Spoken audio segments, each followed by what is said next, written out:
Halo semuanya, kali ini kita akan membahas tentang bahasa baku dalam kehidupan sehari-hari. Apa sih sebenarnya bahasa baku itu? Bahasa baku adalah bahasa Indonesia yang sesuai dengan kaidah atau aturan resmi, baik dari segi ejaan, tata bahasa, maupun pilihan katanya. Bahasa baku biasanya digunakan dalam situasi formal seperti di sekolah, kantor, surat resmi, ataupun pidato. Nah, sekarang kita akan membahas fungsi bahasa baku.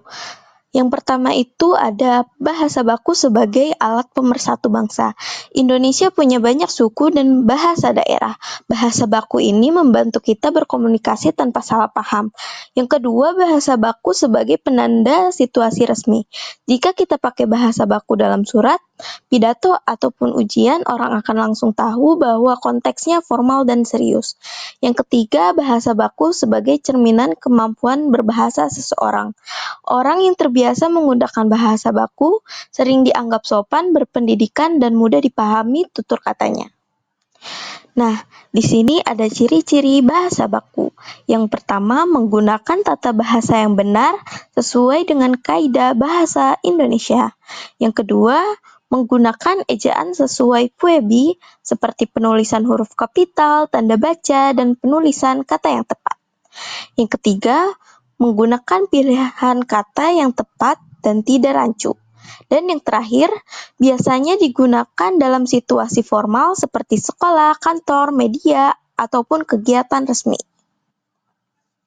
Kenapa sih kita perlu pakai bahasa baku? Nah, karena lewat bahasa baku, pesan yang kita sampaikan jadi lebih mudah dipahami dan tidak menimbulkan salah arti. Bahasa baku juga menunjukkan sikap sopan dan menghargai lawan bicara. Selanjutnya kita masuk ke contoh kalimat baku dan tidak baku. Perhatikan pada layar. Di bagian atas terdapat kalimat tidak baku yang berbunyi, "Bu, aku tuh nggak ngerti tugas yang kemarin. Boleh dijelasin lagi nggak?"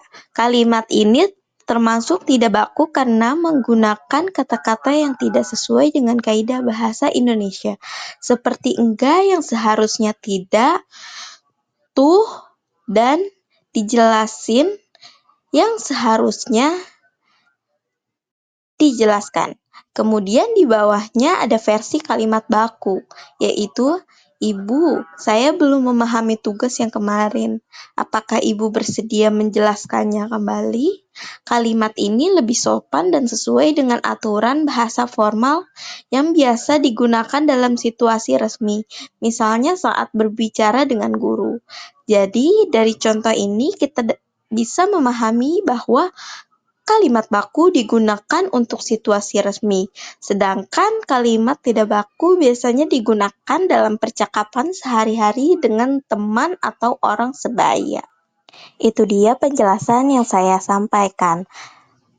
Nah, kesimpulannya yaitu bahasa baku bukan hanya soal aturan, tapi juga cara kita menghargai orang lain. Gunakan bahasa baku saat berbicara di situasi formal, seperti di sekolah, saat presentasi, ataupun kegiatan resmi.